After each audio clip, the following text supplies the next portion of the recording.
Hello friends, मैं दिव्य प्रकाश स्वागत करता हूं आपका हमारे यूट्यूब चैनल ई पाठशाला पे। जैसा कि आपने पिछले वीडियोस में देखा था कि हमने लेखपाल की तैयारी के लिए लेक्चर स्टार्ट कर दिए हैं। अभी तक हमारे चैनल पर हिस्ट्री की क्लासेस अपलोड हो रही हैं। तो लेखपाल की तैयारी के क्रम में मैंने वीडियो अपलोड कर रहा हूं जो वो है आपकी ग्राम समाज एवं विकास, विलेज सोसाइटी एंड डेवलपमेंट। बहुत ही इम्पॉर्टेंट सेक्शन होता है ये। उत्तर प्रदेश सरकार की जो लेखपाल की वैकेंसी आती हैं उसके अंतर्गत जिसका पेपर होता है उसमें पिछली बार जो 2015 में रिक्रूटमेंट हुआ था उसका मैंने सिलेबस आपको इसमें शो किया हुआ है। इंडिकेटिव सिलेबस है। आगे हम जब तैयारी कर रहे हैं इसकी तो जो भी इससे रिलेटेड, इस सेक्शन से रिलेटेड जो भी इम्पोर्टेंट चीज़ें होंगी वो सब कवर की जाएंगी। एक एक सेक्शन कवर किया जाएगा, कुछ भी नहीं रहेगा आपको इससे संबंधित। आप जुड़े रहें, हमारे साथ स्टडी करते रहें, हम अवश्य कंप्लीट करेंगे इसे। तो अब इससे हम देख लेते हैं इसमें क्या क्या सेक्शन है। अभी मैं आपको बताता हूँ। ग्राम विकास भारतीय संदर्भ में, ग्राम विकास भारतीय संदर्भ में सबसे पहला इसका पॉइंट है ग्राम विकास कार्यक्रम। प्रोग्राम कौन कौन से आपके ग्राम विकास के लिए अप्लाई होते हैं। ग्राम विकास योजनाएं एवं प्रबंधन, ग्राम विकास योजना एवं प्रबंधन, ग्राम विकास शोध प्रणालियां, ग्रामीण स्वास्थ्य योजनाएं, ग्रामीण सामाजिक विकास, ग्राम विकास और भूमि सुधार। तो मेरी बात अच्छे से समझ पा रहे होंगे जिनको थोड़ी बहुत नॉलेज होगी ग्रामीण परिवेश की, जिन्होंने देखा होगा। तो गांव से संबंधित जितनी भी योजनाएं होती हैं रूरल डेवलपमेंट के लिए, सामाजिक एवं आर्थिक विकास के लिए, चाहे मनरेगा है, प्रधानमंत्री आवास योजना है, प्रधानमंत्री ग्रामीण सड़क योजना है, आपका डेयरी से संबंधित उद्योग के लिए सरकार द्वारा सब्सिडी दी जा रही है, वो योजना है। तो जो जो योजनाएं ग्रामीण विकास को प्रभावित करती हैं सीधे तौर पर, उन सब के बारे में आपको जानना है। स्वास्थ्य की योजनाएं हैं, स्मार्ट कार्ड दिए जाते हैं सरकार द्वारा, आयुष्मान भारत योजना है, और भी बहुत सारी योजनाएं हैं। पीएचसी होते हैं, प्राथमिक स्वास्थ्य केंद्र होते हैं, सामुदायिक स्वास्थ्य केंद्र सीएससी होते हैं, उन सब के बारे में सब हम स्टडी करेंगे। अभी मैं आपको दिखाता हूँ 2015 का भर्ती पेपर, परीक्षा का पेपर अभी हमने जो है प्रिपेयर इसमें किया हुआ है, मैंने आज के लिए रखा हुआ है। तो इससे हम समझेंगे कि क्वेश्चंस का पैटर्न किस हिसाब से रहता है और हमें अपनी तैयारी किन किन पॉइंट्स को कंसीडर करते हुए आगे बढ़ना है। तो सबसे पहला क्वेश्चन जो है, सबसे फर्स्ट क्वेश्चन है जो आया हुआ है पिछली बार, जिला अस्पतालों के लिए भारतीय लोक स्वास्थ्य मानकों के अनुसार 10 लाख जनसंख्या वाले प्रत्येक ज़िले में कम से कम कितने बिस्तर होने चाहिए। अब बिस्तर से मतलब है बेड वाला जो हॉस्पिटल होता है, 10 बेड 20, तो इस तरीके से कितने बेड होने चाहिए, तो इसका मतलब है। अच्छा, दूसरा आपका इम्पोर्टेंट पॉइंट जो इसमें है आपको समझने के लिए, लोक स्वास्थ्य, भारतीय लोक स्वास्थ्य मानकों, ये आपका होता है इंडियन पब्लिक हेल्थ स्टैंडर्ड्स, ये IPHS, ये नॉर्म्स होते हैं हॉस्पिटल्स के लिए। जो आपके ग्रामीण स्तर पर PHC होते हैं, प्राथमिक स्वास्थ्य केंद्र, CHC होते हैं ब्लॉक लेवल पर, तो उनको, और डिस्ट्रिक्ट लेवल पे डिस्ट्रिक्ट हॉस्पिटल्स होते हैं, उनके सेटअप के लिए नॉर्म्स होते हैं IPHS, Indian public health standards.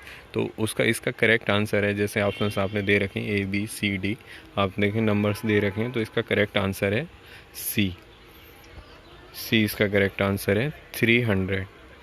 आप चेक कर लेंगे इसे, आप देख सकते हैं कि हेल्थ से रिलेटेड क्वेश्चन, पहला ही क्वेश्चन आपको मिला हुआ है।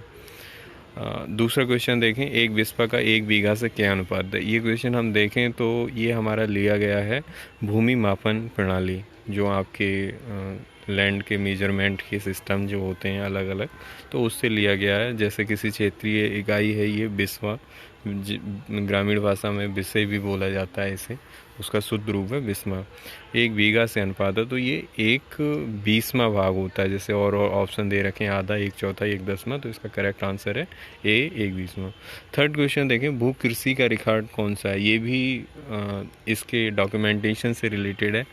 भू कृषि का रिकॉर्ड कौन सा है, जो आप अगर ग्रामीण परिवेश से जुड़े हुए लोग होंगे तो वो अच्छे से समझ रहे होंगे। जो तहसील में रिकॉर्ड मेंटेन किए जाते हैं तो वो खसरा और खतौनी से भूलेख जो है वो मेंटेन किए जाते हैं। खसरा और खतौनी, जिससे किसी खेत की आपको जानकारी मिलती है। इसके और ऑप्शन है गिरदावरी, पंचनामा, जमाबंदी, जो ये सही नहीं है। इसका पहला ऑप्शन आपका करेक्ट है। और देखते हैं आपके क्वेश्चंस। क्वेश्चन नंबर 4 देखें, भारत में स्थित किस शहर को सबसे पुराना शहर माना जाता है। भारत में स्थित किस शहर को सबसे पुराना शहर माना जाता है। इसके ऑप्शंस देखें, सारनाथ, कुशीनगर, वाराणसी, आगरा। तो इसका करेक्ट आंसर है सी। तो ये थोड़ा हिस्ट्री से रिलेटेड क्वेश्चन है, तो ये आप देख सकते हैं। क्वेश्चन नंबर 5 देखें, इंदिरा गांधी योजना, ये होती है आपकी बेसिकली, यहाँ थोड़ा करेक्शन है, इंदिरा आवास योजना। ये योजना संचालित होती है ग्रामीण क्षेत्रों में। जिन लोगों के पास घर नहीं होता है उनको एक रूम का मतलब घर देने के लिए मुख्यतः ये योजना चलाई जाती है सरकार द्वारा। तो इसका रेशियो पूछा है, सेंट्रल एंड स्टेट के साथ जो रेशियो होता है, शेयर होता है, वो जो लाभार्थियों के लिए वो दिया जाता है, अनुदान दिया जाता है उसका। तो इसका करेक्ट आंसर है सी, 75:25, 75:25। और देखें आप सेक्शंस दे रखे हैं 90, 10, 80, 20, लेकिन करेक्ट आंसर आपका सी है। दूसरा 6 क्वेश्चन आप देखें, एक ग्राम पंचायत में ग्राम के वार्डों से चुने हुए कितने सदस्य होते हैं। एक ग्राम पंचायत में ग्राम के वार्डों से चुने हुए कितने सदस्य होते हैं, जिन्हें पंच कहा जाता है। पंच से मतलब है कि ग्राम पंचायत सदस्य इनको बोलते हैं। ये गांव में पंचायती राज योजना के तहत जब इलेक्शन किए जाते हैं, ग्राम प्रधान के इलेक्शन होते हैं, तब आपने देखा होगा कि एक तो ग्राम प्रधान का इलेक्शन होता है, इसी के साथ ग्राम पंचायत सदस्य चुने जाते हैं, एक बार से एक चुना जाता है। तो इसका करेक्ट आंसर है 5 से 9, 5 से 9 सदस्यों की संख्या होती है एक ग्राम पंचायत में। Second question, 7th question number 7 आपका बना हुआ है, जो प्राथमिक विद्यालय, जूनियर स्कूल जो होते हैं आपके, बेसिक स्कूल, बेसिक एजुकेशन के लिए, तो उसमें मिड डे मील योजना जो चलती है, मध्याह्न भोजन कार्यक्रम के अंतर्गत विद्यालय स्तर पर बच्चों के न्यून भार की प्रतिशतता का आकलन किस आवृत्ति पर किया जाना चाहिए। तो इसका करेक्ट आंसर है, ऑप्शंस देख लेते हैं, मासिक, अर्धवार्षिक, त्रैमासिक, वार्षिक। करेक्ट आंसर है इसका अर्धवार्षिक। Question number option number B. Question number 8 देखते हैं क्या है। उत्तर प्रदेश में एक वर्ष में न्यूनतम कितनी ग्राम सभा की मीटिंग होनी चाहिए। ये आपका क्वेश्चन डिज़ाइन हुआ है वही पंचायती व्यवस्था से, पंचायती राज व्यवस्था के जो नॉर्म्स हैं उसी से है। तो इसका आंसर है, करेक्ट आंसर है ए। कितनी बार मीटिंग होनी चाहिए, एक साल में 2 बार मीटिंग होनी चाहिए। 6 महीने में 1 बार होती है, तो 1 साल में 2 बार। क्वेश्चन नंबर 9 हम चेक कर लेते हैं। घरेलू व्यक्तिगत सौर जल हीटर के लिए आर्थिक सहायता योजना के अंतर्गत उत्तर प्रदेश राज्य में क्या प्रोत्साहन दिया जाता है। ये क्वेश्चन डिज़ाइन हुआ है आपका, उत्तर प्रदेश सरकार की स्कीम है सोलर एनर्जी को प्रमोट करने से रिलेटेड। तो इसका करेक्ट आंसर है सी, बट्टा। डिस्काउंट जो दिया जाता है जिससे लोग ज़्यादा से ज़्यादा लोगों को प्रोत्साहन मिले सोलर एनर्जी को यूज करने के लिए। क्वेश्चन नंबर 10 देख लेते हैं हम, कहाँ जो है आपका। हाल ही में केंद्र सरकार को प्रस्तुत की गई सी रंगराजन की रिपोर्ट के अनुसार कोई व्यक्ति जो ग्रामीण क्षेत्रों में रुपए से अधिक खर्च करता है उसे गरीब नहीं समझा गया। ये एक रिपोर्ट है जो गरीबी के स्टैंडर्ड को डिफाइन करने के से रिलेटेड सरकार को प्रस्तुत की गई थी। एक कमेटी थी सी रंगराजन, उन्होंने जो था इसकी अध्यक्षता में बनाई गई थी। तो इसका करेक्ट आंसर है 32। ग्रामीण स्तर के लिए अलग अलग इसके स्टैंडर्ड थे, ग्रामीण और शहरी। तो कोई भी व्यक्ति जो 32 रुपये से अधिक ग्रामीण क्षेत्र में रह रहा है और खर्च कर रहा है उसे गरीब नहीं समझा जाएगा। क्वेश्चन नंबर 11 आप देखें क्या है। एक डिस्ट्रिक्ट है सुल्तानपुर ने सामाजिक वानिकी प्रभाग जो आपका डिपार्टमेंट फॉरेस्ट है उसके लिए बोलते हैं कि कुशल कार्यप्रणाली के लिए केंद्रीकृत डाटाबेस की समस्या का समाधान करने की पहल की है। इसके ऑप्शंस देख लेते हैं आप। राष्ट्रीय सूचना केंद्र, राष्ट्रीय प्रतिदर्श सर्वेक्षण, जिला उद्योग, क्षेत्रीय ग्रामीण बैंक। तो इसके ऑप्शन से आप एक बार देखें। राष्ट्रीय प्रतिदर्श सर्वेक्षण संस्थान, राष्ट्रीय प्रतिदर्श, ये जो बी है इसको बोलते हैं NSSO। जिला उद्योग केंद्र और क्षेत्रीय ग्रामीण बैंक। तो आप देखें इससे रिलेवेंट इन्फॉर्मेशन आपको नहीं मिल रही है। करेक्ट आंसर इसका है ए, राष्ट्रीय सूचना केंद्र। जो डेटाबेस का मैनेजमेंट है, सूचना को एकत्रीकरण करने का सारा, तो ये मुख्यतः काम जो है NIC का होता है, नेशनल इंफॉर्मेटिक्स सेंटर। नेक्स्ट देख लेते हैं क्वेश्चन नंबर 12। वर्ष 2011 की जनगणना, लेटेस्ट जनगणना। अभी भी अगर क्वेश्चन होता है तो अभी जनगणना 10 साल में होती है, तो अभी कोई जनगणना हुई नहीं है, तो आपके 2011 से ही क्वेश्चन डिजाइन होंगे, वो भी हम कंप्लीट करेंगे। ये पूछा है उत्तर प्रदेश का सबसे अधिक जनसंख्या वाला शहर कौन सा है। सबसे अधिक जनसंख्या वाला शहर आपका है लखनऊ। कुछ छात्रों को कन्फ्यूजन भी हो सकता है लखनऊ और कानपुर में, लेकिन लखनऊ आपका सर्वाधिक जनसंख्या वाला शहर है। क्वेश्चन नंबर 13 हम एक बार देखते हैं क्या पूछा है क्वेश्चन में। उत्तर प्रदेश के निम्न के शहरों में से किससे पीतल उत्पादों का अधिकतम निर्यात किया जाता है। आप अवगत होंगे, पीतल नगरी बोला जाता है आपका मुरादाबाद को। ऑप्शंस आप एक बार सब पढ़ लें। लखनऊ, मुरादाबाद, वाराणसी, कानपुर। लेकिन मुरादाबाद को पीतल नगरी बोला जाता है और वहाँ से पीतल के कारखाने सर्वाधिक हैं और निर्यात सबसे ज़्यादा है। क्वेश्चन नंबर 14 हम चेक करते हैं क्या है। तहसील स्तर पर सरकारी निकायों को क्या कहा जाता है। तहसील स्तर पर सरकारी निकायों को क्या कहा जाता है। नगर पालिका, पंचायत समिति, ग्राम सभा, ग्राम पंचायत। ग्राम C और D देखें, ग्राम सभा, ग्राम पंचायत तहसील स्तर के नहीं है। नगर पालिका अलग स्तर का है। तो तहसील स्तर पर सरकारी निकायों को क्या कहा जाता है, पंचायत समिति। क्वेश्चन नंबर 15 देखें।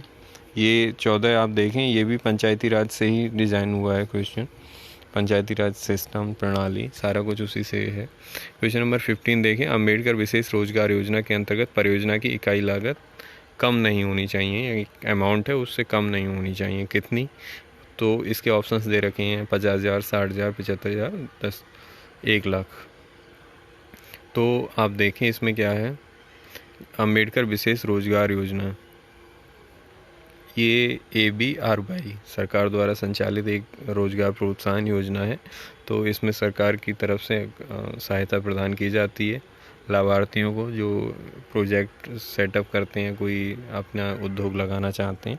तो उसकी मिनिमम जो आपका कॉस्ट है प्रोजेक्ट की, वो 50,000 से कम नहीं होनी चाहिए, जो सरकार उसे प्रोत्साहन देगी उसके लिए। क्वेश्चन नंबर 16 आप देखें। कौन सी उपभाषा राज्य के पश्चिमी भागों रोहिलखंड और ऊपरी द्वाब में बोली जाती। करेक्ट आंसर C, खड़ी बोली। देख लें ऑप्शन, ब्रजभाषा, बुंदेलखंडी, अवधी। पश्चिमी भागों रोहिलखंड और ऊपरी द्वाब में, मतलब रोहिलखंड आपका मिडिल एरिया जो है इधर का, बरेली, बदायूं, बिजनौर परिक्षेत्र का जो एरिया है वो रोहिलखंड में आता है, मुरादाबाद भी। उसके ऊपर आप बढ़ेंगे तो पश्चिमी भाग शुरू हो जाता है। उत्तर प्रदेश कितने ज़िलों में विभाजित है, ये आपका क्वेश्चन डिज़ाइन हुआ है। एडमिनिस्ट्रेटिव डिवीज़न उत्तर प्रदेश का। करेक्ट आंसर इसका 75 है। नेक्स्ट देखते हैं। उत्तर प्रदेश के उच्च न्यायालय के मुख्य न्यायाधीशों की नियुक्ति कौन करता है। उत्तर प्रदेश के उच्च न्यायालय के मुख्य न्यायाधीश की नियुक्ति कौन करता है। कॉन्स्टिट्यूशन से क्वेश्चन बना हुआ है। भारत के राज्यपाल दे रखा है, प्रधानमंत्री, भारत का राष्ट्रपति। करेक्ट आंसर भारत का राष्ट्रपति। क्वेश्चन नंबर 19 चेक करते हैं। मनरेगा के अंतर्गत सामग्री संगठन के मामले में केंद्र और राज्य सरकारों द्वारा किए गए निधिकरण का अनुपात होता है। ये भी रेशियो दे रखा है। और योजना बहुत इंपॉर्टेंट योजना है, बहुत सारे क्वेश्चंस इससे बनते हैं। कब लागू की गई, फुल फॉर्म तो खैर आप लोग पढ़ेंगे ही। कब लागू की गई, उत्तर प्रदेश में कब लागू गई, सेंट्रल ने इसे कब लागू किया, तो इसी से रिलेटेड एक क्वेश्चन आया है। इसके रेशियो को पूछा है, 75 रेशियो, 25, 100, 0, 50, 50, 25, 75। करेक्ट आंसर इसका ए है। सेंट्रल गवर्नमेंट ने इम्प्लीमेंट करती है इसको राज्य सरकार के सहयोग से, वो है 75:25। नेक्स्ट देखते हैं अगला क्वेश्चन। वही पंचायती राज प्रणाली व्यवस्था से डिजाइन हुआ है। आप एक बार फिर से पढ़ें इसे। एक व्यक्ति के लिए पंचायत का सदस्य बनने की न्यूनतम आयु सीमा, पंचायत का सदस्य बनने की न्यूनतम आयु सीमा, करेक्ट आंसर 21 ईयर। आप ऑप्शंस भी देख लें, 18 वर्ष, 21 वर्ष, 25 वर्ष, 35 वर्ष। करेक्ट आंसर इसका। हम इसमें आगे सारी सेक्शंस पढ़ेंगे, आप हमारे चैनल पर पढ़ ही रहे होंगे। हम पॉलिटी भी पढ़ाएंगे, तो उसमें विधानसभा, राज्यसभा, विधान परिषद, लोकसभा, सारे आपके जो निर्वाचन मंडल के आपके वो होते हैं उनके बारे में हम सब उनकी योग्यता, न्यूनतम आयु सब पढ़ेंगे। क्वेश्चन नंबर 21 आप देखें। उत्तर प्रदेश की प्रमुख व्यावसायिक फसल क्या है? व्यावसायिक फसल से मतलब होता है आपका, इसको बोला जाता है, एक और वर्ड होता है इसका, कैश क्रॉप। कैश क्रॉप कहते हैं इसे, नकदी फसलें भी बोलते हैं। इसका करेक्ट आंसर है सी, गन्ना। चावल, गेहूँ, मक्का, करेक्ट आंसर सी है, गन्ना है। नेक्स्ट देखें। चमड़े की वस्तुओं के लिए प्रसिद्ध जिले हैं। चमड़े की वस्तुओं से मतलब है जहाँ चमड़े का उत्पादन अधिकता में होता है, बहुत चमड़े के उद्योग लगे हुए हैं। करेक्ट आंसर है बी, आगरा और कानपुर। नेक्स्ट क्वेश्चन देखें, आप उद्योग से रिलेटेड बनाइए क्वेश्चन। नेक्स्ट क्वेश्चन देखें, उत्तर मध्य रेलवे का मुख्यालय कहाँ स्थित है? इसके क्वेश्चन नंबर 23, उत्तर मध्य रेलवे का मुख्यालय कहाँ स्थित है? मतलब रेलवे का मुख्यालय आगरा, झांसी, इलाहाबाद, गाजियाबाद। करेक्ट आंसर है इसका सी, इलाहाबाद में स्थित है। क्वेश्चन नंबर 24 चेक कर लेते हैं, 24 और 25। NREGP ये फुल फॉर्म है। NREGP की पूर्ण रूप क्या है? फुल फॉर्म आपसे पूछा हुआ है क्वेश्चन में। देखें, national regional employment, national rural entrepreneurship, थोड़ा बहुत डिफरेंस करके आपको दिया हुआ है। करेक्ट आंसर है इसका D, national rural employment guarantee program. National rural employment guarantee program, correct answer D है इसका। क्वेश्चन नंबर 25 देंगे, एक एकड़ कितने वर्ग गज के बराबर होता है? एक एकड़ कितने भूमि मापन प्रणाली से संबंधित और क्वेश्चन बना हुआ है आपका 25। इसका करेक्ट आंसर है बी, 4840 वर्ग गज, एक एकड़। तो आपने देखा क्वेश्चंस हमने सब कंप्लीट करे। तो मुख्यतः क्वेश्चंस जो आपके बन रहे हैं वह बन रहे हैं ग्रामीण विकास से संबंधित योजनाएं, भूमि मापन प्रणाली, उत्तर प्रदेश में स्थापित उद्योग